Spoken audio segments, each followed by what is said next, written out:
હાય મગના, કેમ ચાલ્યા તું? મજામાં છે કે? હું તો બરાબર. હું ઘંટો મજામાં. મને યાર સ્કૂલના દિવસોમાં પેલી પ્રીતિ છોડીને ગઈ ને એ પ્રીતિ હજુ યાદ આવે બોલ.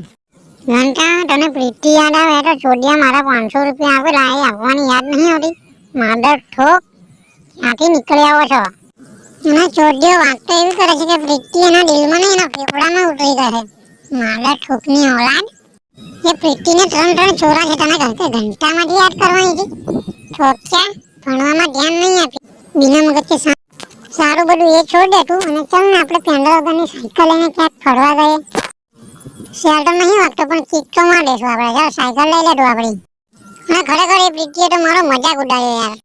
કાલે અમે ગામમાં ગયો તેના છોકરા મને મામા કરીને ભીખી વળ્યા યાર. મારી ઇજ્જતનો ઠજાગરો કરી નાખ્યો બોલ. તું સાચું કે મારે હવે શું કરવાનું? એ મામા કે તો મારી ઇજ્જતનો કાકડો થઈ ગયો ને. હું જ્યારે ના ભણતો ત્યારે મને જીવ એમ કહેલી. અત્યારે ના છોકરા મને મામા સાયકલ ભરવા નીકળી ગઈ. ના ઠોક્યા, તારી જોડે આવીને શું મારો આખો દિવસ બગાડો છે? મારા ઠોકની હાલત જવાનું કાંઈ કે નહીં જાય છે કઈ? તારો દરરોજના ધંધા છે આવા. હું નથી આવવાનો તારી જોડે. અને આ વિડીયો જોયો છે એ લોકોને કહી દે સબસ્ક્રાઇબ કરતા જાય છે અને લાઈક કરતા જાય વિડીયોને.